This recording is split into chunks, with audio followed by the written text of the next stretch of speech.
the contents of House Bill 2344, and with a brief description on what the bill does. Reviser Reimer.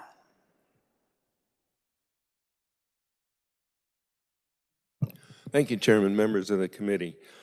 So House Bill 2344 establishes the Kansas-Ireland Trade Commission, and the purpose of this commission is to advance, promote, and encourage business and other mutually beneficial activities between Kansas and Ireland. So the first part of the bill sets up the commission. There are members that from the legislature, appointed by the President of the Senate and also the Speaker of the House. There are members appointed by the Governor. I would want to direct your attention primarily to page 3, and you can see there that in the middle of the page, it's laid out the purpose of this commission and what this commission would be doing. So you'll see there the commission would be promoting bilateral trade and investment, joint action on policy issues of mutual interest, business and academic exchanges, mutual economic support, mutual investment in respective infrastructure, and any other opportunities for mutual benefit and economic growth that the commission would identify. The commission reports its findings, activities, and recommendations to the governor and also the legislature. So that is basically the purpose of this bill in a nutshell. Stand for questions. All right, thank you. Revise or will do. All right, seeing none, thank you. All right, I'm going to call on the Irish Senate Chairman, Senator Mark Daly, here to speak in person on this bill after 2 years of negotiating on whether or not he can debate anything. Mr. Chairman. Let's give it your best shot. Let's see what you're made of, Mr. Chairman. Thank you, Mr. Chairman, and thanks to the members of the committee. It's a great honor to be back in Kansas, to be before your committee. As a politician, I'd normally like to take the credit for this good idea, but unfortunately I can't, in all honesty, because this idea came from a visit by the New Jersey American Irish State Legislators Caucus, who came up with the idea of establishing a trade commission. And they did that after their visit to Northern Ireland. And they said that they would like to help in continuing and sustaining the peace process, because the Good Friday Agreement, which was signed nearly 27 years ago, needs the support and continuous support of the United States of America. That while it would never have been signed without the support of the United States of America and the support of successive administrations all the way up to the present day, its implementation as a peace process was something that requires constant work. And Northern Ireland today has has an economy that is not as good as the one in the Republic, but it also has a unique situation where it has access to the European Union in terms of for goods and services and people, but it also has access to the United Kingdom at the same time. But there are still challenges in Northern Ireland. The Independent Reporting Commission in relation to paramilitary activity in Northern Ireland would tell you that there are 10,000 paramilitaries still in Northern Ireland, with only a few hundred active in terms of involved in criminality and racketeering. So in that backdrop, the New Jersey legislators went home and drafted up the Ireland Trade Commission bill. And normally, Mr. Chairman, with a good idea, you have to ram it down people's throats. But in this case, it was borrowed off them by West Virginia, and they passed it before it was passed by New Jersey. And the idea is not just in relation to trade, it's also in relation to education, but also in relation to legislator-to-legislator links as well, and building on those relationships. The bill got passed, as I said, by West Virginia and New Jersey, and since then 19 other states in total have passed the Ireland Trade Commission bill, with we would estimate by the end of this legislative year there'd be about 30 states will have it done. Hopefully by the time I finish my term of office as the chair of the Senate, all 50 states. We have states as far away as Hawaii passing the Ireland Trade Commission bill. And part of that is in relation to Ireland being the gateway to the European Union, not just trading with Ireland, but Ireland as a beachhead to access a market of 470 million people and 27 member states, where your goods, services, your capital can be based in Ireland and then can go without restriction across the European Union. So instead of establishing in all 27 member states, you're able to have a gateway through Ireland. So we have been doing that as a government policy since the 1970s, with now over 1,000 companies using Ireland as their gateway to the European Union. But Ireland is also, and this is a two-way relationship, Ireland is also the 7th largest investor in the United States of America. And I know that while we don't have huge relationships at the moment with Kansas, what that tells me is there's great opportunity to have more relationships with Kansas. A company from my own county, Kerry Group, are one of the largest employers in the United States with 7,000 employees across 20 different states. And we look to build that relationship with you during this time. So the Commission, and importantly, does not cost the state anything. So the idea is that the commissioners have to raise their own funds to do their own activity. And they would also work on bringing our parliamentary committees over to Kansas on a regular basis, and therefore having a two-way relationship with our visiting delegation. This year, you might be aware, Mr. Chairman, that Iowa State are taking on Kansas State in Dublin. We look forward to welcoming you all over. But we already have 70 legislators from across the United States who are coming to Ireland, along with the trade commissioners from other states that are already established. And they are coming in the days before that particular game in order to visit Northern Ireland, to see Northern Ireland politics in action, which, can I tell you, is a sight to behold at times, but also to meet with the business community up there, look at the opportunities up in Northern Ireland, but also the educators and those people who are involved in the issues of paramilitary violence in Northern Ireland, and how best practice can be brought from the United States to bring an end to that particular issue. And with that visit, you would also come to the Republic and visit with our equivalent to the State Department, our education leaders, our business communities as well, to look at how we can build those relationships and create job opportunities for all our citizens and increase the links between us. And with the thing about commissions, as you all know, is the issue of activity. Like, how do you get them over on a regular basis? So Notre Dame are playing Navy in Dublin in 2030. And the commissioners and the state legislators would be invited over, and they will know with certainty what dates they will be invited to Ireland in 2030, 2019, 2080. And if only some of them can come, it doesn't have the big challenge of trying to organise the whole visit and then trying to organise people's schedules. So on the very practical, granular level, it ensures that the commissioners are coming regularly.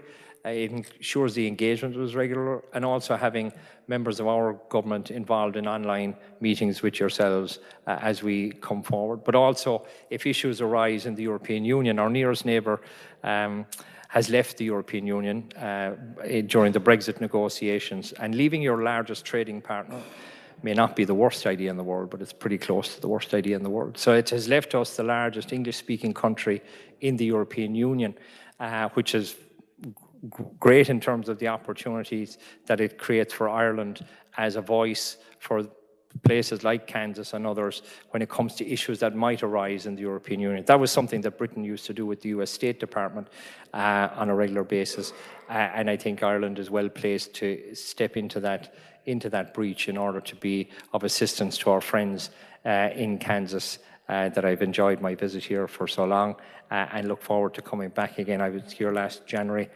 It was quite an experience, I got to tell you. I've felt cold, but never quite like that. So thank you, Mr. Chairman, for having me here. And I think in this particular proposal, as I said, it was my idea, but I think it is worthy of consideration. And the fact that 19 states have passed it so far, I think speaks volumes for the fact that it is something of a thing that, and I wouldn't claim a patent on it, but I think it's other countries and other states might look at it as well, because I think it's great about, you put people in a room and ideas come out of it. Good things happen. Thank you, Mr. Chairman. All right. Thank you, Mr. Chairman, for being here today and for the presentation. Committee, do you have any questions for the chairman? No. So, let's talk about this football game, sir. Who are you going to root for? Well, you know, as I say, it's always a better idea to borrow someone else's ideas or phrases. So when John F. Kennedy was asked a similar question when he was getting a doctorate from Trinity College, and he was getting a doctorate from University College Dublin on the same day, at the same time, in the same location, he was asked, like, who would he support in a game of Gaelic football or hurling? So he said that he would cheer for Trinity and pray for National. So in this case, I think Ireland always supports the underdog, just so you know. That's a general muscle memory issue. But I was thinking, last year I was lucky enough to be involved in the launch of the game with Florida State. Didn't work out well for Florida State when they played Georgia Tech. But I did want to try out for the team as a kicker, because I felt that was about the only skill set I have. Not the first kicker or the second kicker or the third, the fourth kicker, the guy that was least likely to ever be called up for the game. So whichever of the two teams give me that particular position, I suppose I would be duty bound to actually cheer for them. Marshall Stewart's in the room here. Maybe he could help out with that. You're good with that, sir? All right, you're hired. You're hired. So you're a power cat now. Can I get you to do this and say, "Go Cats"? On the record. Come on. You can do it. You can do it. I'm doing all right. So I will be cheering for one and praying for the other. I'm not too sure how good my prayers are, but like, you know, every now and again God listens, but like he doesn't listen to me all the time, and probably sometimes he shouldn't. So I do hope that when everyone comes, and we look forward to you all coming, that you enjoy your visit to Ireland. And in essence, I suppose the real important part of this is about the peace process. And I think, you know, when you imagine the Northern Ireland of 27 years ago, where every morning you would wake up to hear who had been killed in the latest round of atrocities, I think the big part of this is that the US doesn't get enough credit for being involved in the peace process, understanding that there are people alive in Ireland today because the US got involved in the peace process, but stayed involved. So we'd ask you to stay involved, and this is part of that process. Thank you, Mr. Chairman. All right, Representative Wassinger had a question, I think. Well, we're so glad you're here, and we know that you have to catch a flight. I guess my simple question would be, for those commissions that have already passed this through their legislatures, how many have actually sent representatives for some of those trade meetings so far? Or is that still in the works? So the West Virginia one, I know this will shock you, but it took a long time to get people appointed and get it set up. So I was at their first meeting before Christmas. So I was at the signing ceremony like June 12 months ago. So it took a while to get it set up. But so they would be the first group that will be coming over as part of the college football event. So like, you know, they may not have skin in the game, but I'll try to make sure that they're cheering for K-State. But they're coming over because the structure works in relation to having that constant understanding and certainty that there's a date at which all these events in relation to trade and education, political events, but also the understanding in the relation to Northern Ireland is there. So already we've had signing ceremonies between South Dakota University and University College in Dublin in relation to the academic exchange and the student exchange, out of which will then come research. The research then creates new ideas, new opportunities, new businesses, and that's all part of what this is about. It's about planning for the time ahead and the years ahead. Okay, and then there's just this one last thing. I got a notification not too long ago that, about an hour ago, that evidently Ireland's jumping into this tariff deal, and they have announced a 125% tariff on U.S. goods until we take Rosie O'Donnell back. So, do you have anything to say about that? Well, I suppose this doesn't come under the, like, this is not about regulation, and the Commission doesn't deal with regulations or tariffs, but like tariffs come and go. You know, these issues ebb and flow, and I think all of these will be resolved in time. We were just kind of hoping that you would keep her. Well, I'll see what I can do. I'll talk to our Minister for Justice, Minister for Foreign Affairs, see what I can do. But yeah, it's there's going to be challenging days ahead. There always is. You know, that's the nature. But diplomacy, like American football, is a contact sport. You know, so you know you put people together and you get eventually resolve it, because Northern Ireland's a great example of you put people into the room, but the people who put them into the room was the United States, kept them in the room, made them, came out with a deal, and that's how it happened. But it took a lot of, they weren't all agreeing all the time, but they eventually agreed, and that's the important thing. All right, well, we look forward to making something happen here, and we also look forward to coming out and seeing you for the football game, and thanks so much for being here, and drive safely, fly safely, and go Cats. Go Cats. Thank you. Let's see.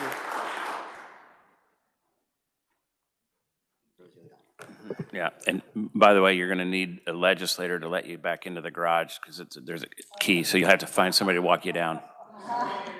Okay, so.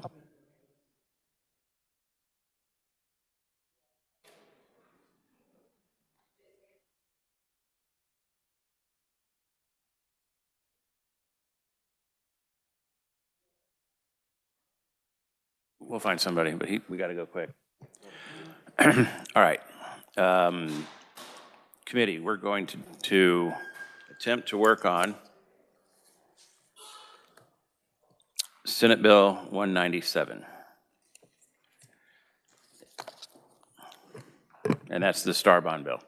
So with a brief description on what the bill does, Reviser Reimer. Thank you, Chairman, members of the committee. So the committee may recall a substitute for Senate Bill 197 amends the Star Bond Financing Act by allowing vertical construction for projects in cities with a population under 60,000 if approved by the end of 2025. It removes authority for the use of eminent domain. It adds redevelopment of a mall as an eligible project. It increases certain information transmitting and public transparency information publication requirements for the Secretary and city and county governing bodies. It requires collection and reporting of visitor data from all entities utilizing a point-of-sale system as defined by the bill within a Star Bond district. It prohibits financial assistance from the state or general fund monies to be used for the purpose of paying Star Bonds, and it extends the Star Bond Financing Act's expiration date to July 1, 2028. Okay, committee, any questions on what the bill does? All right, seeing none, we'll move to discussion. Any discussion on the bill or amendments? The bill. Representative Williams, Christy Williams. Thank you, Mr. Chair. And I do have a lengthy amendment if our reviser will pass that out.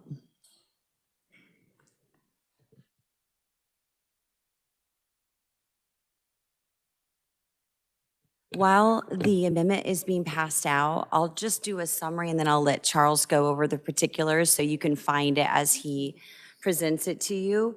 But basically what this does is it puts some guardrails around it.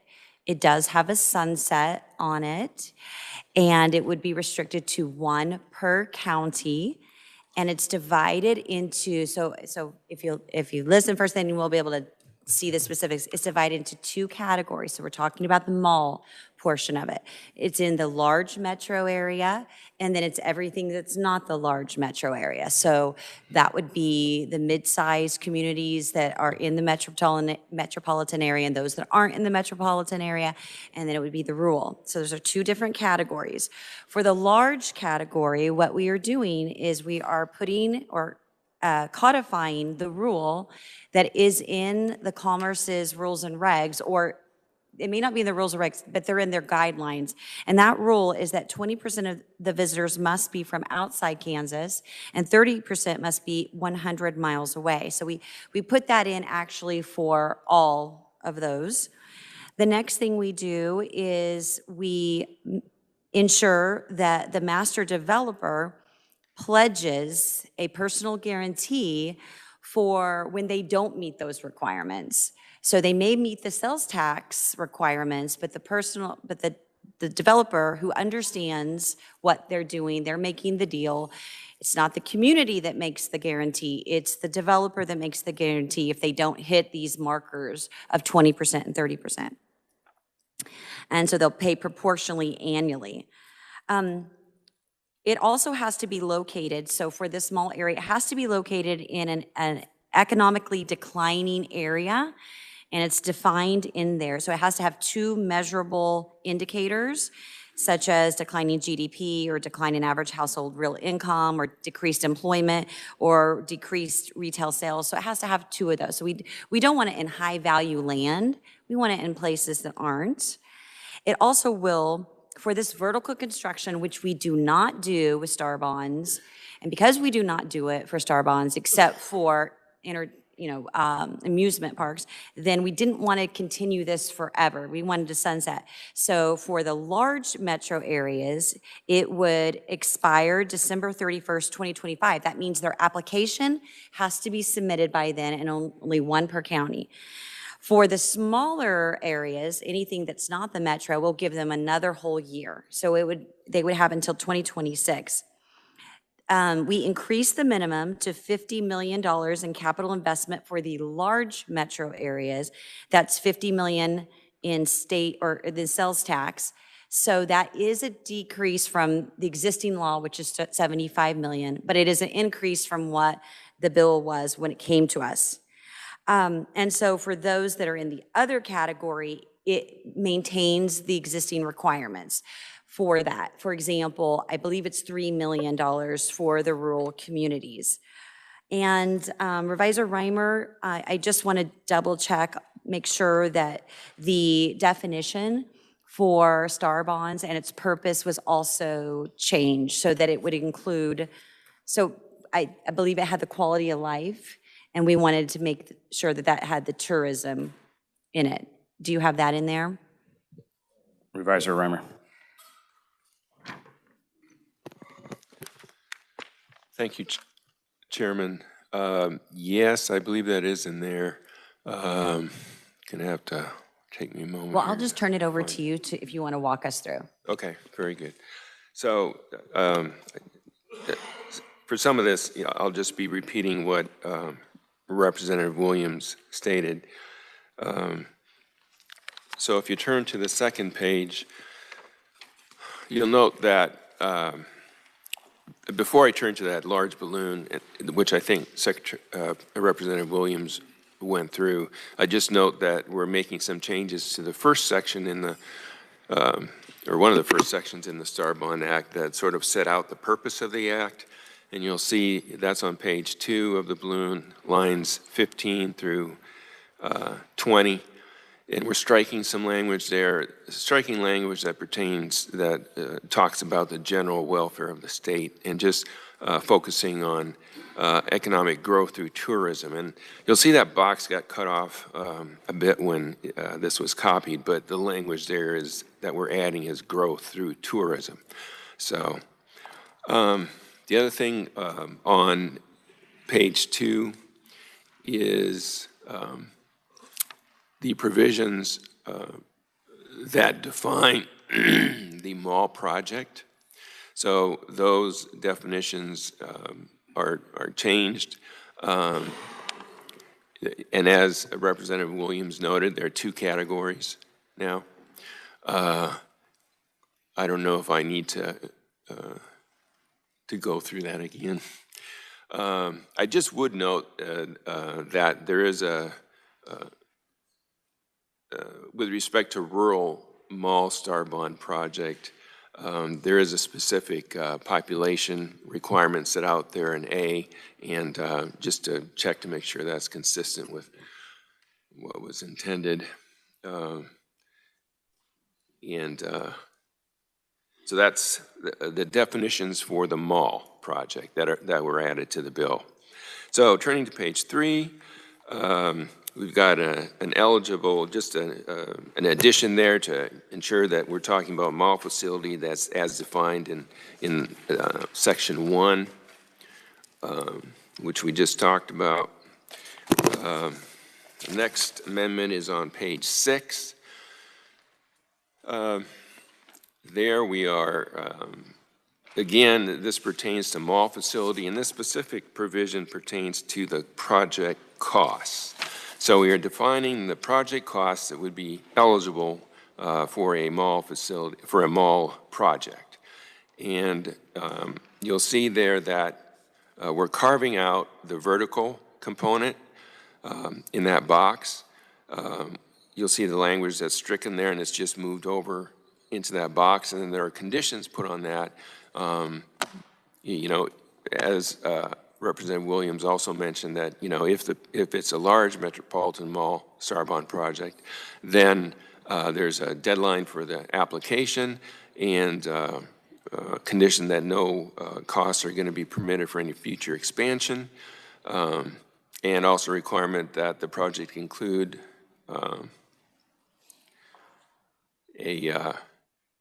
if it's a rural, I'm sorry, type here is too small.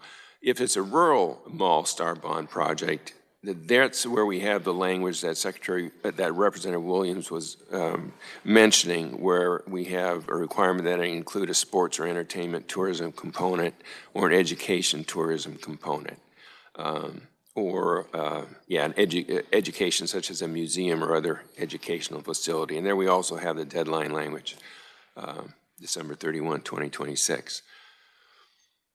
I don't know if there's any specific reference to the language that Representative Williams mentioned about, a benefit to the region or community, but that can certainly be added if the committee would want. That's language that could be taken directly from the definition of rural development project, which is in the bill.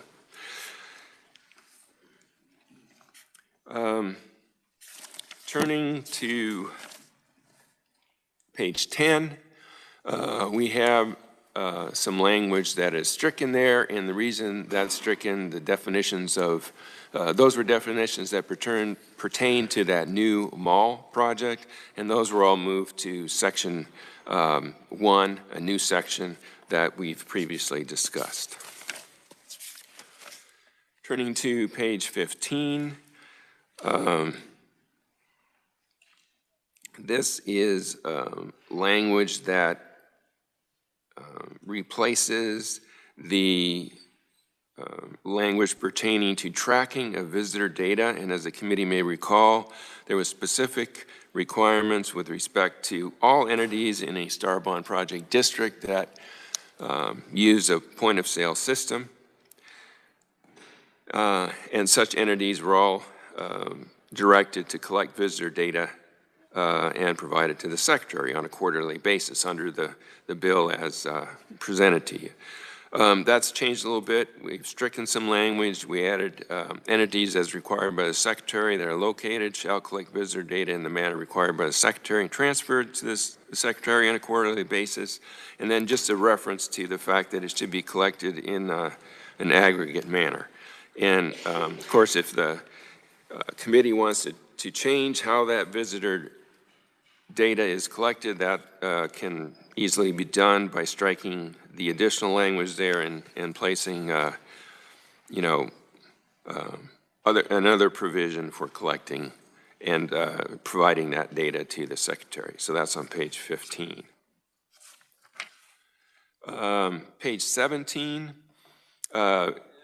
as a provision that authorizes the Kansas Development Finance Authority to issue STAR bonds to finance the STAR bond project if approved by the Secretary, and just some additional language there pertaining to those bonds just to ensure that they're not going to be general obligations of the state and only of the Kansas Development Finance Authority.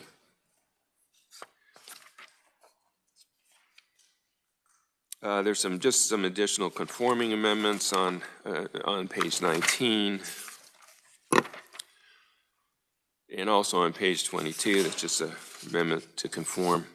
And then if you turn there, you'll see that there's a section, 1217-164, and that would be added to the bill. So there would be conforming changes to the title and the repealer. And you'll see that that section is amended on the last page of the balloon. There are a number of sections that are added. So these are sections that pertain to approval of a STAR bond project by the Secretary. The first subsection there requires that the Secretary notify the State Finance Council that about the project and that the Secretary is planning to approve it, and also provide any non-confidential information to the State Finance Council at the State Finance Council's request. The second paragraph discusses what the State Finance Council does. It shall call a meeting, the chairperson shall call a meeting to address the project as soon as convenient. The Secretary or Secretary's designee shall appear, give testimony if requested. The State Finance Council may hold an executive session to discuss that. So the way this is set up is the State Finance Council can disapprove the project by a vote in an open session. If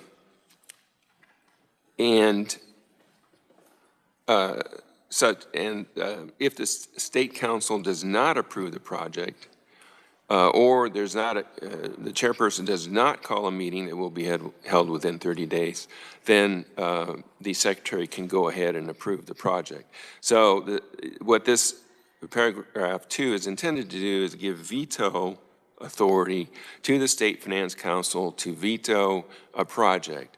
But it attempts to provide a reasonable amount of time so the Secretary doesn't need to wait for a considerable length of time, and approval is not required by the State Finance Council, but the Secretary does have to wait until that 30 days or there's a meeting on the project. The subsection K, the last paragraph there, provides some conditions, new conditions for approval of a project. The first one there is visitor origin data. So the Secretary must find that the project is likely to attract at least 30% of visitors from a distance of at least 100 miles, 20% from outside the state. And then it directs the Secretary to track compliance with that requirement, and also provide both the method of data tracking and determination of compliance and the data itself in the Secretary's report to the Legislature. And just a notation there about, that data is to be collected in the aggregate without personal identification information. And then the last paragraph there is a requirement that the primary developer or master developer has to personally guarantee repayment of the state's portion of sales tax increment revenues paid during the year on the bonds issued for the project in an amount that reflects the percentage of the total state sales tax increment revenues paid during the year that is equivalent to the percentage difference, if any, between the project meeting 100% of the visitor origin requirements pursuant to paragraph 1 and the actual percentage of such requirements met by the project for the year. So it's a calculation that is proportional. There has to be a personal guarantee of repayment in an amount, and this is an annual requirement, of the state's portion of payments on the bond in the proportion to any failure to meet the visitor, 100% of the visitor origin data requirements. And then there's also provision for report to the Legislature. And finally, there's a provision that, if repayments are late or outstanding, then the developer is not eligible to participate in another project. And that is what this, You sure that's all it does? Oh, holy smokes. Okay. All right, this is a really big amendment, and there's a lot in here to digest. I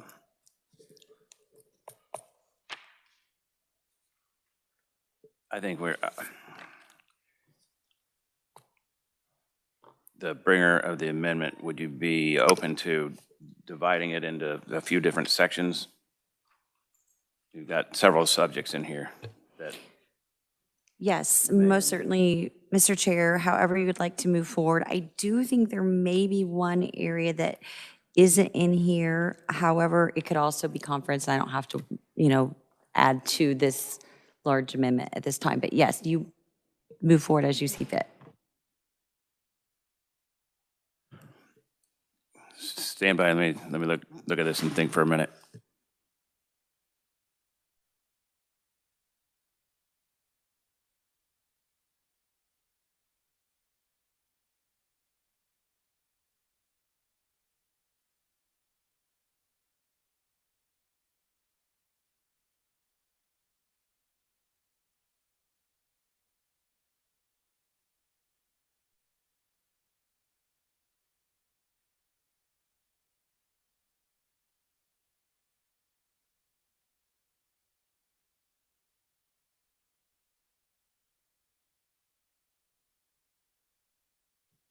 All right, so Representative, it appears we have four different type of subjects in here. We've got the mall section, and then you've got the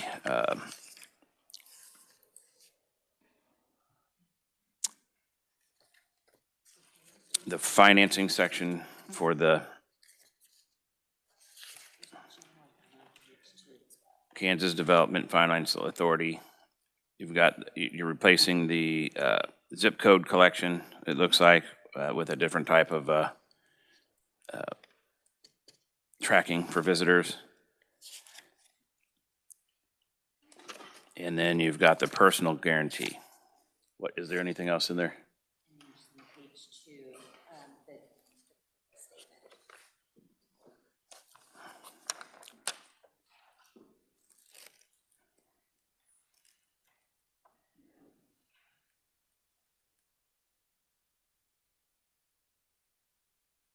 All right, so I've got a question for you, the bringer of the amendment on page 2, the purpose section, is that strictly for the malls or is that for all star bonds?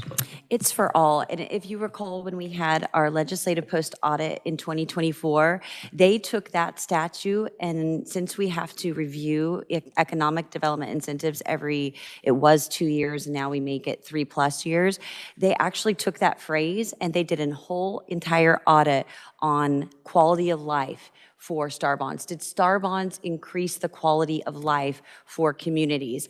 And I remember our legislative post audit was like, why would you do an audit on that? And so actually what we find in statute is really not consistent if you were to look up what we think it is and what the department actually uses as their guidelines. It's supposed to be unique because it's supposed to be about tourism. So I think personally, we say what we mean, and we mean what we say, and we say it's growth in tourism. So that's why I changed it.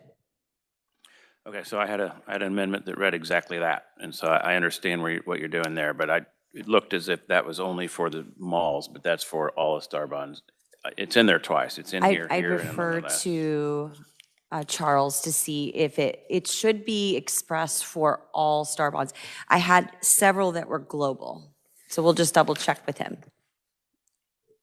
Revisor Reimer. yeah, so specifically, again, what provision are you referencing? The 20% out of state and 30% from 100 miles away requirement, is that for all star bonds or only the malls? Yeah, you're correct that it's mentioned twice, I think, but it is for all, and you'll see that way at the end of the proposed amendment in the new section that would be added, 1217-164. Way at that last page, you'll see there in subsection K, paragraph 1, on the last page of the amendment. Okay. So there's five different things then that Representative Williams. I just want to comment on that. So I intended for that to be global, but there was one exception. I just want to be sure we capture that. The exception would be for rural. I did not take away the wording in the rural, which says it does improve the quality of life and we just put 20% on them. And if that's not exactly in alignment, then of course I would just not cloud anything at this moment and leave that to your discretion during conference. But that was the intent, was we give the rules a little bit more room. Supervisor Reimer. Thank you, Chairman. So for clarification, you're talking about the definition of rural mall star bond project. Is that correct on page 2 of the amendment? That is correct, but I think that also applies to rural developments having a limit of 3 million. Is that not consistent with all rural star bonds? So no, that definition on page 2 in that large balloon just applies to rural mall star bond projects. The definition for rural development projects is in alphabetical order in the definition section here. And here we go. Page 6, lines 42, 43, and then the lines 1 and 2 on the following page. So page 6 and 7, bottom of page 6, top of page 7. And I think, Representative, you are correct that if you want to carve out that requirement that is now global on the last page of the amendment, we could just make a reference, just an exception for rural development projects if you wanted to do that. So, I think she's nodding her head yes. Representative Williams. Yes, I think that's great. We want to maintain the intent of the program. The intent is for tourism. However, through the growth of the program, we've created some exceptions. And since those exceptions are already in place, I don't want to eliminate those exceptions. However, I think 20% coming at least 100 miles away is appropriate. If you're not doing that, then it's probably shouldn't have been a star bonds at all if you can't do the lowest bar of 20%. And that doesn't require out of state. Supervisor Reimer. thank you, Chairman. So, again, for clarification, do you want the 20% requirement to apply to both the mall, the new mall projects, the rural version of the new mall projects, and the rural development projects as currently defined in the bill? Yes, sir. I would like it to apply globally, just as the 20 and 50%, or 20 and 30% is applied globally. Okay, so it's 20% of visitors from a distance of at least 100 miles, and that would apply to rural development projects and also rural mall projects. Correct. Okay. All right, so that is one of the subjects, and let's discuss that one small portion for now. Is there any discussion on that amendment? Representative Laura Williams. You mean on page 2 for the purpose section? I have a question on that little balloon part. We're discussing the 20%, 30% requirement only now, then we're going to move on. Great. Okay. I just have something in that balloon part. I just want to. Got it. Any discussion on the 20 and 30%? Representative Clayton. Thank you, Mr. Chair. So just to clarify, this does not just apply to malls, it applies globally, just to make that certain sure.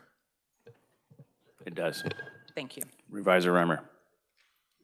Thank you, Chairman. So as I understand it, the language on the last page of the amendment, subsection K1, you've got a requirement there that the project is likely to attract at least 30% of visitors from a distance of at least 100 miles and 20% from outside the state. That, as I understand it, would apply to all projects with the exception of rural development projects and the rural category of mall projects. Those projects would require 20% of visitors from at least 100 miles. Correct. Okay, so does that answer your question? Sort of. Could I ask the carrier of the amendment a question? Yes, go ahead. You know, just because we heard from stakeholders on the underlying bill, and this is a pretty global amendment, could you talk a little bit more about where some of the stakeholders are in this? I imagine that you met with them, and that's fine. I'd just like to know a little bit more about that. Yes, I definitely met with stakeholders, including the speaker, not on every single item, and I generally don't publicly mention stakeholders' names unless they tell me that that would be appropriate. I just don't feel that's appropriate, but I did discuss this with the chairman, and so I think these are things that we've been discussing actually in legislative post-audit quite publicly, so I'll leave it with that. Okay, right. So the legislative post-audit has done several audits, and some of the STAR bond projects that were approved in the past didn't come close to being tourism projects. And the whole idea of the STAR bond projects are to create tourism, bring dollars in from other states. And the thing I always think about is this project, is somebody going to wake up in the state of Oklahoma or Texas and want to drive to Kansas to come here? And if that is a yes, then it would probably qualify for a STAR bond project. But if you're going to build a pickleball court that you're going to drive by 18 other pickleball courts to get to, that does not qualify, and you're going to be cannibalizing sales tax from the surrounding areas. And the whole idea is to use the sales tax to pay for the main attraction so that people will come to town and spend their dollars. And so that's why I support this section of the amendment, and that I had a similar amendment for it. Representative Clayton.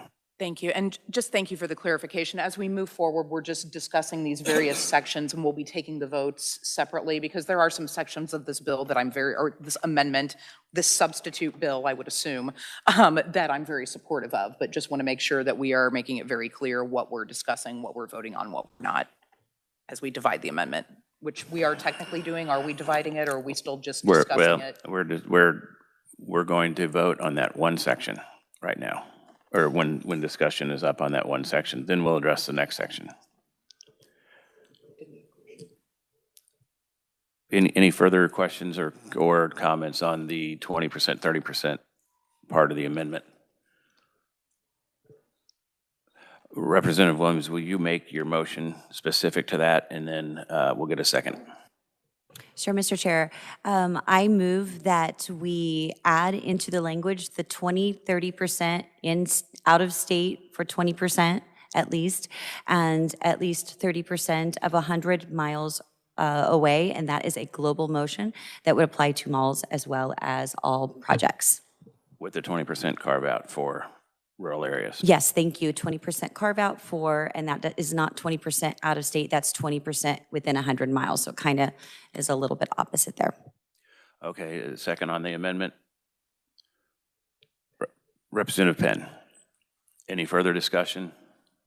All right, all in favor say aye. Aye. All against say no. No. Motion passes. All right, the next portion of the bill is going to be the mall part of the bill, and I do have a question for you on that. Where was that? The text thing.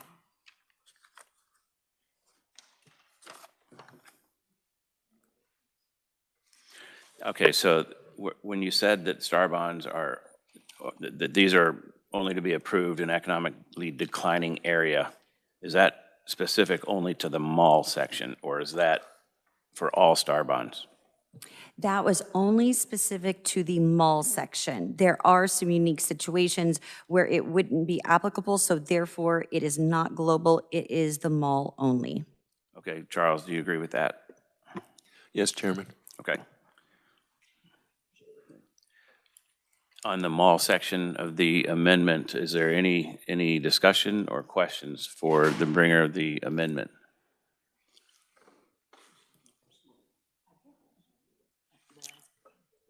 Representative Laura Williams. That was my question and concern, if it applied globally or just to the malls, because to me, it reads on the small c for purposes of the section and Star Bonds Financing Act. So I interpreted that anything below that line was for all Star Bonds, but it is not. It is just for the malls. Reviser Reimer. Yes, it's just the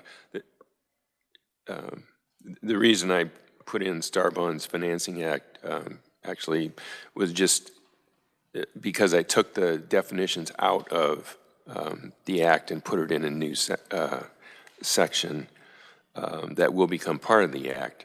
So actually, it probably, that language isn't needed, but it would not, even if it's there, it would not mean that the definitions would apply to other Star Bond projects because they're, within the act, the definitions specifically apply to either, a mall Star Bond project district, a rural mall Star Bond project. It's all about the mall on that big balloon on page 2. Okay, so this portion of the amendment, when they presented it to us in the beginning, it kind of scared me because if you have a $10 million limit on a mall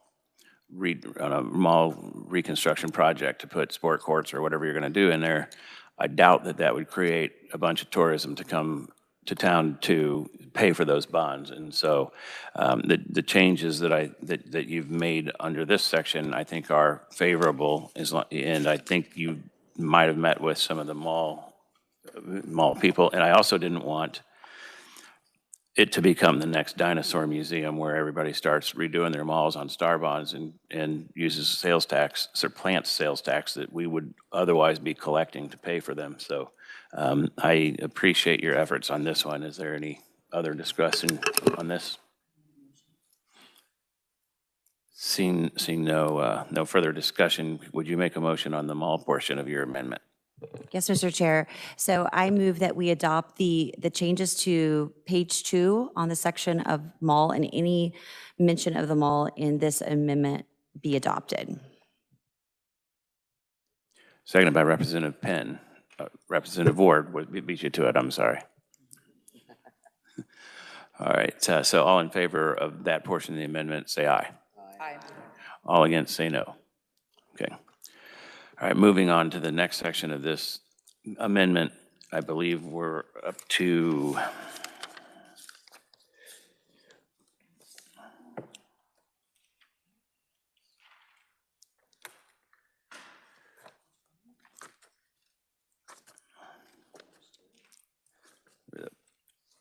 the Kansas Development Finance Authority bond.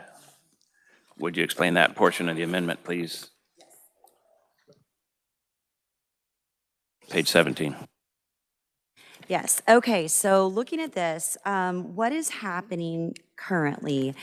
We have communities that don't have the staffing or the expertise in order to handle the bonds and just the paperwork and anything that's related to that. So this organization, Kansas Development Finance Authority, has said or relayed that yes, they would manage those, they would take care of those, they would issue those. However, they would not be the entity that would be responsible if there was any type of default. It would still fall on the bond holders. So I just want to make everyone absolutely clear, it's not giving them anything other than the authority to issue those bonds and, as we understand them, do all the paperwork that would be related to it. So they're going to issue them on behalf of the local authorities? Yes. Okay, so committee, this on paper looks like a good idea because there are some communities that don't really understand how the Star Bond process works. We have discussed this in the past, and there were possible issues with it of putting the state at risk for the bonds. I would say that I think it's a good idea to put it in there and let me look at it. And if there's issues with it, we'll discuss it in conference and pull it out, because the last thing we need to do is cause issues for all the Star Bond projects moving forward with this. So it seems like a good idea for the areas that I know there's at least one project in jeopardy because the locals don't know how to do the process. And if this could help them, that'd be great. But I want to be very cautious to make sure we're not tying up the state of Kansas in anything. Okay, thank you, Mr. Chair. Then I go ahead and move the motion that allows KDFA to issue special obligation bonds on behalf of another entity that's listed on page 17. Seconded by Representative Penn. Any discussion or questions? Representative Penn. Thank you, Mr. Chairman, and thank you for allowing me to second this particular piece. A couple of questions. Have we ever done this before? Do we have any other thing in statute where we've tried to use this experiment where we use the administrative function but hold harmless or from obligation any type of negative impact? So the Star Bond statute reads exactly the same. If the locals issue the bond, it says, but they're in no case shall Kansas be responsible. Yeah, I seem to remember that. Similar wording. When we had it over the summer as well. Okay. And then, let's see. Yeah, I think that for us to put it in and have the discussion on it, I think that's a smart way to go about doing business. So I would support this particular amendment. Thank you. Any further discussion? All right, seeing none, Representative, you can close. I close. All in favor of the amendment for KDFA, say aye. Aye. All against, say no. Okay, motion passes.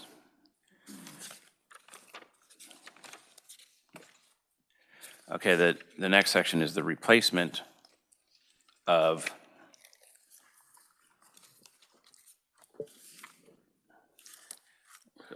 the visitor tracking section on page 15. Representative, your amendment, entities are required by the Secretary located in a Star Bond district shall collect visitor data in the manner required by the Secretary. It appears that you're still having all of the entities inside the Star Bond project collect data. Okay, so Charles will have to help me on that. I had planned on, oh yeah. So as you see on that page 15, the amendment that was added on the floor of the Senate was struck because that was something that we discussed in here and that might be problematic. It isn't if they're purchasing through a credit card, but necessarily, but you know, those zip codes are not always part of the point of sale per others that had spoken about it. There are other ways to collect, and I did not stipulate. If you have better language, that would be great.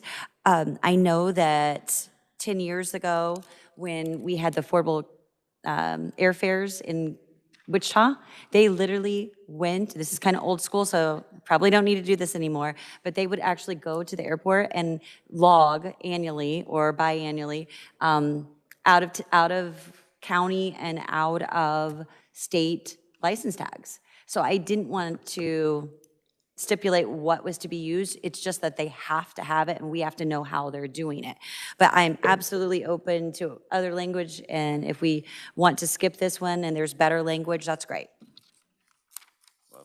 Okay, so there's not a motion on the table yet on that. I'd like to read you language that I put together with the Department of Commerce that I think might solve it. I just want to make sure we're not putting an undue burden on all the entities in the Star Bond district that aren't really, they didn't get the benefit of building the project. So I'm going to read this and see what you think. In collaboration with Star Bond Project and the governing body of the city or county who established the Star Bond district, the Secretary shall collect visitor data using ticket sales tracking, reliable software, or other similar technology that tracks visitation trends for each Star Bond district that receives sales tax revenues until the bond debt service associated with the Star Bond district has been satisfied or no longer the maturity period of the bond issuance. Secretary shall compile and include this data in the report required under KSA 12-17-169C2A. And so if that seems to be, we're not putting any particular manner into statute. We're just saying use good technology, collaborate with the Star Bond Project and the local authorities. They all should be able to collect that data. Representative Williams. Thank you, Mr. Chair. That is a superior amendment. I would just make sure that we strike lines 30 through 39, and I would say you need to make that motion. All right, so any discussion on that amendment? All right, seeing none, I will make the motion to strike the language that is currently in the bill that has to do with data collection and insert this language, seconded by Representative Clayton. Reviser Remmer. Thank you, Chairman. Just a question whether you want to include the language there about, the data is supposed to be collected in an aggregate manner without personally identifiable information. Yes. Yeah, that wasn't stricken in her amendment either. Okay. You've heard the motion. All in favor say aye. Aye. All against say no. Okay. All right, so there. Yeah, Representative Penn was the second on that one. Let's see what else is there.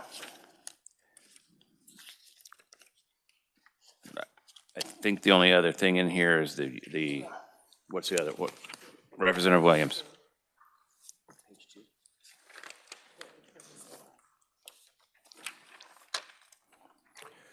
Purpose statement. Representative Williams, can you explain it?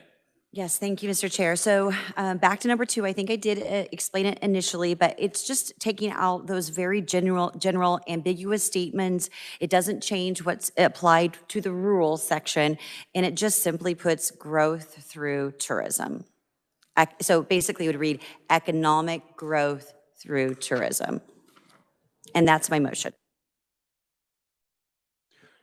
Okay, my apologies. I thought we included that in the 30%, but we didn't specifically include that. So there is a motion in order for that. Okay. There's a second on that motion, Representative Penn. Any discussion on it? It's more of a title change than anything. So it's just more. Representative Clayton.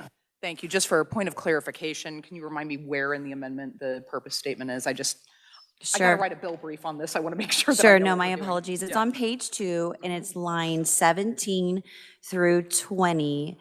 And you see a lot of very mushy language.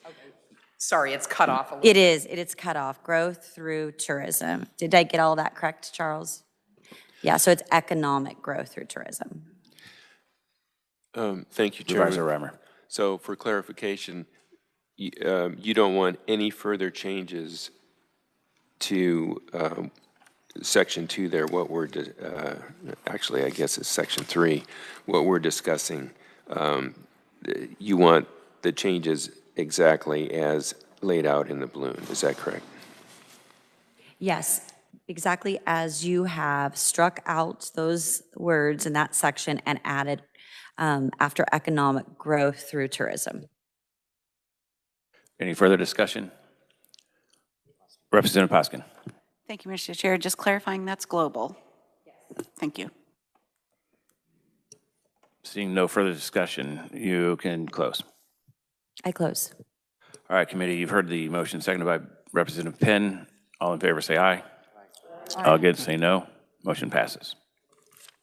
All right, now we're down to the personal guarantee. Representative Williams. Okay, on the personal guarantee, I think this is pretty important to put what number? Let's see, help me, Charles. 76. So that is the last page of the proposed amendment. 17 or the very last page? Okay. The very last page. Okay. So the personal guarantee applies to that 20 and 30%. Those master developers understand it better than anyone, better than the local officials that are super excited to grow and are more eager to take on these risks. But it's the master developer that's putting the whole plan together. They're the ones that have the study and that market study, and so they know. And so they're the ones selling it, and it's the person that's selling it that should be on the hook. So they're not, so if, let's say, the sales tax comes in whole, and they have to have $8 million in sales tax, and they use that to pay the bonds, that's great, but it's still, they are still required to meet the objectives of tourism, and that's 20 to 30%.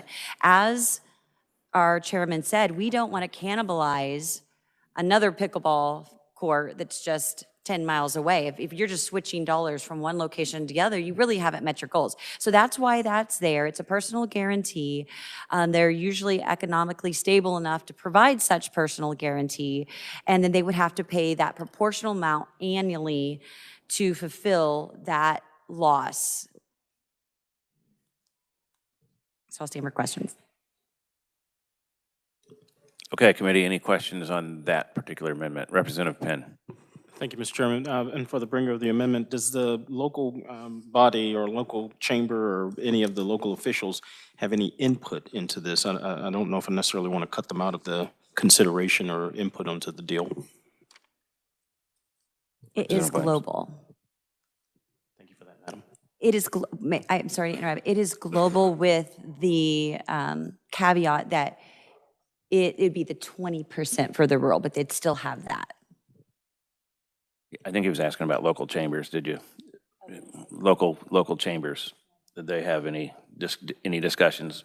My guess is probably not. Okay. Representative Kessler. Thank you, Mr. Chair. I was kind of been thinking about this one actually for quite a while. Actually, there's a couple parts of it I'm kind of thinking. Aren't the bonds already, I mean, isn't this already guaranteed when they sell the bonds? I mean, isn't this already, I mean, why would we need a personal guarantee? Representative Williams. Sure. So we're not talking about defaulting on the bonds. We're not talking about it, the sales tax, that's different. Yes, the bondholders are responsible for that. So that's not what we're saying. But what we're saying, if you're going to sell a project, you're going to sell a star bond district, and you only have 10% coming from outside the state or 10% coming outside of 100 miles, you've actually sold a star bonds that isn't fulfilling what it's intended to do. Currently, those guidelines are what exist in the Department of Commerce's website for guidelines. So they're supposed to do that already. And we're saying don't sell this if you're not prepared to back it up. And so then they would have to pay some proportional amount that year until those numbers would get to where they need to be. So that's what it is. Representative Kessler. I kind of understand that, but so how are they going to repay this? Well, I would think that that would be through rules and regulations, through the Department of Commerce, and how they would establish that. It would probably be by a contract that they would set up before or in that project. But I'd let Charles go and further comment on that. But I do think that would probably be the case. That would be in the contract. Revisor Rummer. Yes, I believe that's correct. So the secretary would work that out with the developer. There is a sentence way at the end of paragraph 2 there, way at the end of the balloon on the last page, that just provides that the developer is to provide bond or other assurance of payment as the secretary may require. So that might be part of it as well. Representative Kessler. I guess what I'm trying to say, the point I'm trying to make is if we have a project that maybe just barely missed that, and whatever this repayment schedule looks like could possibly put the whole project in default, right? I mean, could it shut down the entire project because they missed that number by a little bit? That's what I'm kind of worried about. Representative Williams. Yeah, thank you for the question. I don't think so at all. I think it's just a personal guarantee, so it's not touching the bonds, it's not touching the sales tax, it's a personal guarantee. It would be proportional, it'd be something that would have been determined prior to the onset of the project. It would be within the application of the project. So I don't think so at all. It's separate. It doesn't change the bonds. It doesn't change how much they're bringing in sales tax. It just says that developer will provide that personal guarantee that they're going to hit those numbers.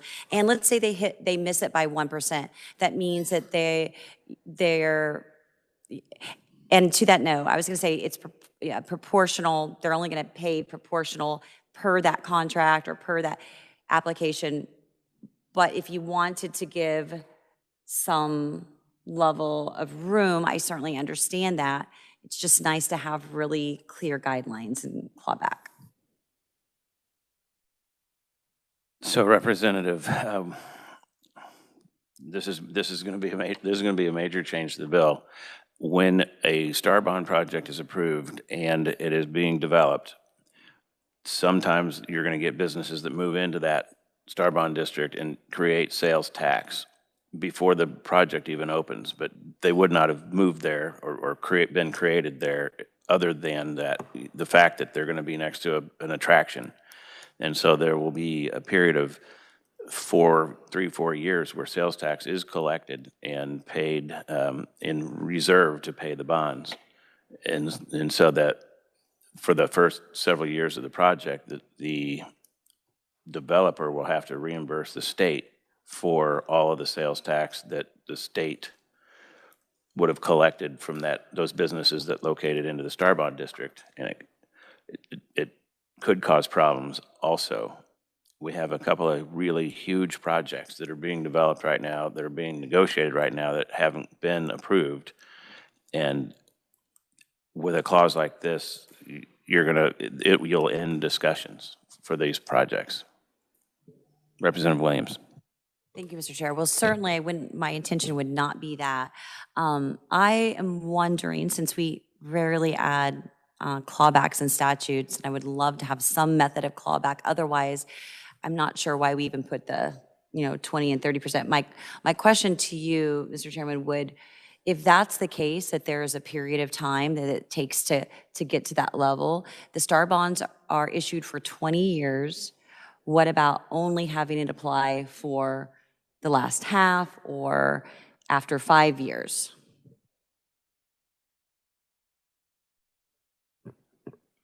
You can change your motion however you want to change it, but I can't support it based on the fact that it will kill a couple of good deals that we're in the middle of negotiating, I believe. Representative Kessler. Thank you, Mr. Chairman. I kind of agree with that. I'm all about accountability. I'm right there with you. I want accountability. I want to be able to put my thumb on it, see it, feel it, hold it, and hold people accountable to what they say they're going to do and it's going to happen. But I really think this is a wrecking ball. I think this is really problematic on this part of it. Representative King.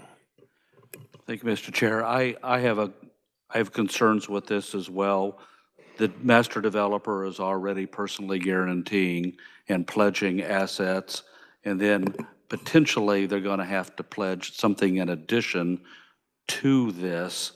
So I view this a little bit as a double jeopardy, a little bit of I'm not sure how a lender would secure something that they may or may not happen with the sales tax. So I'm probably a no on this, or need more information on that. Thank you, Mr. Chair. Representative Sutton. Thank you, Mr. Chair. You covered several of the points I was going to make. I was going to reference the Blue Hawk District that expanded long before it had an anchor, long before it had an actual attraction. We have been collecting sales tax on that for like 4 years, and the attraction just went live last year. So that's going to certainly skew the percentages rather dramatically. Those are locals that are visiting those establishments. Secondly, I have to share some of the other concerns with the. I don't think this will kill a project that's already in operation. What I think it'll do is it'll kill a project before it ever gets off the ground, and especially on a big project. I can see a developer certainly wanting to build, can I see them rolling the dice on what the numbers are going to come out at any given time? I think that would certainly, it would scare me away from a deal like that. I'd be really, really hesitant to move forward since I don't have 100% control over what those numbers are going to look like. Thank you, Mr. Chair. Representative Williams. Okay, so thank you for the discussion, and you had me with the chairman. When the chairman doesn't agree with the motion, then I would withdraw the motion. But I would ask, Mr. Chairman, if you would follow up on this, because I actually think the master developer has deep enough wherewithal to back what they say they're going to do. And if they're going to put the public dollars into the repayment of their investment, that's significant. And I do think that they should offer some personal guarantee. And I do not think that that would be harmful to the bondholders. And I do not think that we should be writing laws that do not have clawbacks. So with that said, definitely I withdraw the motion, but I would ask you, Mr. Chairman, to look into it, to talk to others about it, ask what would be a reasonable clawback. Because without it, it pretty much, now based on this discussion, what we added doesn't really mean anything. All right, thank you. So I know exactly what you're trying to do, and I respect that you're trying to protect the sales tax from being cannibalized, and that if it doesn't really create the tourism that they expected, that we're just cannibalizing sales tax. I understand that. I just think that the way that we're going to go, that you were trying to go about it, might cause some issues. I mean, what if there's another pandemic and there's no tourism? There's just a lot that we need to think through before we do something like that. But I do agree that we do need to try as best we can to hold people accountable.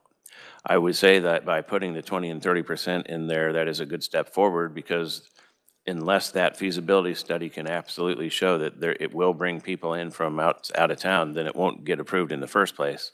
And we certainly can't apply that kind of a clause back towards our previous STAR bonds that have already been issued. So, Representative Williams.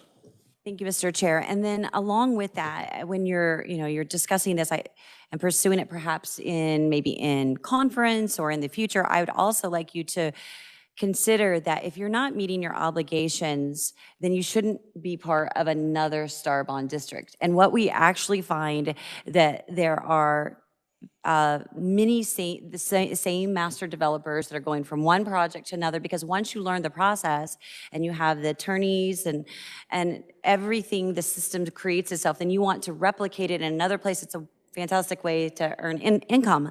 So I definitely think there are other ways to hold them accountable, and it may not just be the clawback that I suggested, but it might be another form of a clawback that you will not be participating in future STAR bonds if you do not meet these 20 to 30. And that does not require them to pay anything back.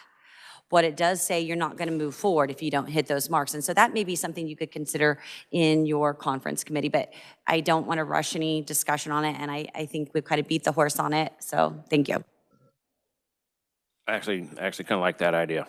And maybe if you work on that before we get to the floor on it, that we might be able to discuss that kind of amendment on the floor before conference committee.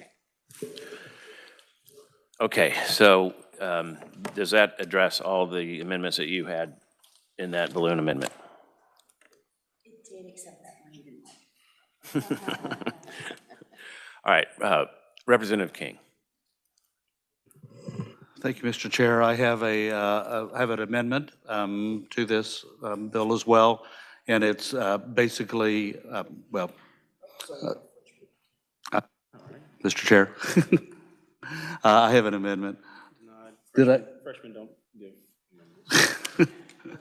So what this one is, and Charles and staff are handing it out, just real briefly, when Senator Klemp was in, this amendment is very, very short. It just talks about those counties that are in metropolitan statistical areas, the two that we have in the state, Kansas City and Wichita, And what it does is it would remove those smaller counties that are now in the MSA, specifically Leavenworth County and Lynn County in the Kansas City area.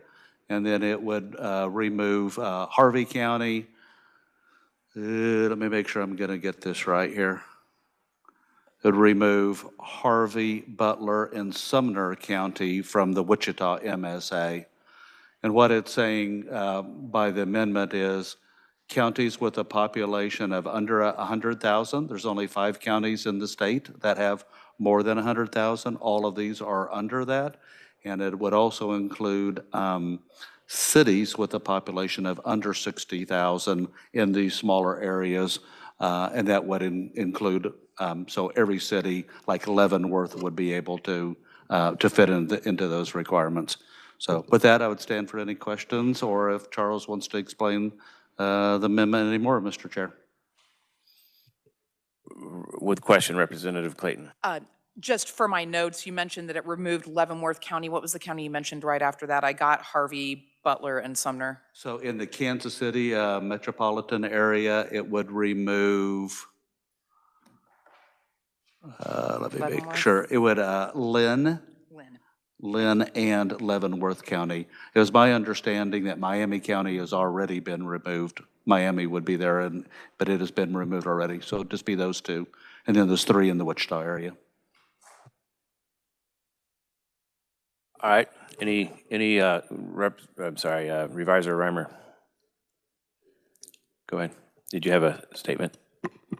Thank you, Chairman. So I just wanted to clarify that, unless Representative King or the committee would want a different, the language of the amendment is not going to specifically mention counties. The effect is going to be, as Representative King explained, but the language is going to be in, again, unless I'm directed otherwise, the language is going to be in that box on the first page.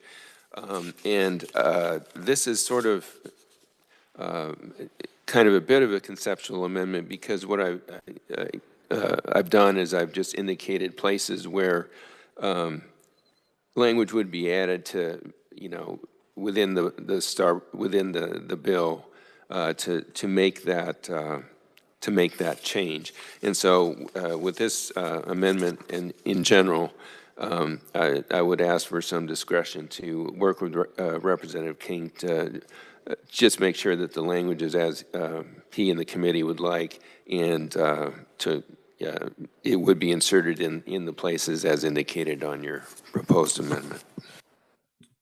Reviser Reimer, I have a question on the language. The way this is, let's say Prairie Village, who's in the middle of a big metroplex. They wanted to build a Starbond project, and they have less than 60,000 people. But the county has more than 100,000. So would this allow them to build a smaller Starbond project on accident? Where are they going to put it? Well, it's just a hypothetical. So the language as it is right now provides that the Secretary may approve projects in cities with a population under 60,000 and counties with a population under 100,000 that currently exist within the Kansas City or Wichita MSA. So if a project was inside a county with a population under 100,000, or it was in a city with a population under 60, then the Secretary could approve that. There would need to be some other,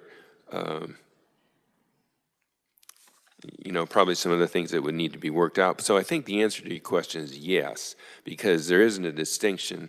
If it's in the county and it meets the population requirement, then the Secretary could approve it.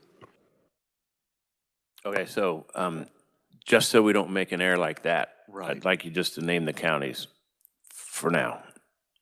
Because I don't want to put something in the statute that's going to put a loophole in there and say, I can build a theater now because my city has less than 60,000 people, even though it's it's in a $2 million metroplex or 2 million person metroplex. I mean, I'd be cool with that. Mr. Chair, my intent Yeah. was not to have anything else in Johnson County. Johnson County is over 100,000, not to have a smaller project there. You don't like us, but you sure like our money. Just have some decorum, please. So that'd be my intent on that. So I would be glad to stand to change that to list the counties, if that'd be easier or better. All right, so Reviser Reimer, the purpose of this amendment is some counties and areas are being penalized because they're drawn into a metroplex. The intent is not to allow someone that's in the middle of a big population to be able to be called rural and take advantage of what we have in the Star Bond projects for rural. Is that something you can write, or would you prefer we name the counties that we're trying to exempt? Reviser Reimer. So as I understand, the issue is that there might be cities with a population under 60,000 that sit within the Kansas City metropolitan area that are surrounded by other cities, and is that correct? Right. We don't want someone in the middle of a big metroplex and to be able to take advantage of rural areas if they're not actually rural. But Leavenworth County is rural, but they're drawn into the Kansas City metroplex, so they can't participate. They have to have a minimum of $75 million project, and that'll never happen. So would it meet the intent of the bringer of the amendment and also your intent to just limit it to counties with a population under 100,000? So any project within a county? Or would that not? I think it's 60,000, is that right?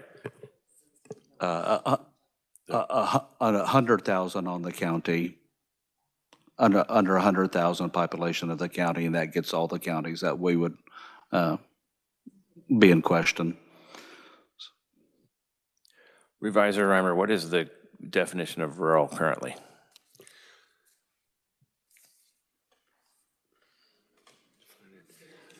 I think it's 50.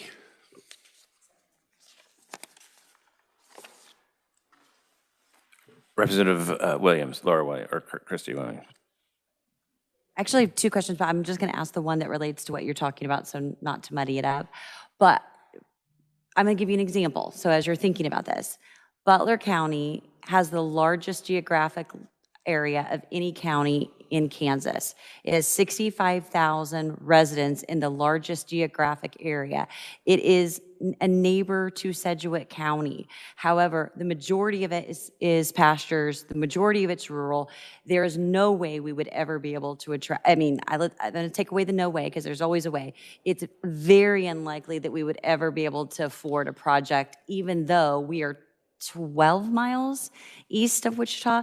So I prefer the 100,000 because even though it's not rural, I'm pretty sure Representative Clayton would call us rural. So I'm teasing her. I'm just teasing you.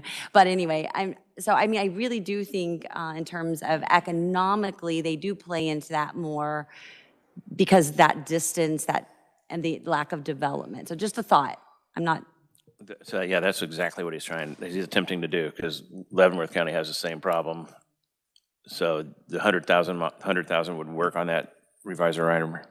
Yes, that would be one way to do it. Alternatively, it would be fine to just list the counties if, that also meets the intent. One thing I would add is right now, as you know, the rural development projects, there's a requirement of at least $6 million in investment, I believe.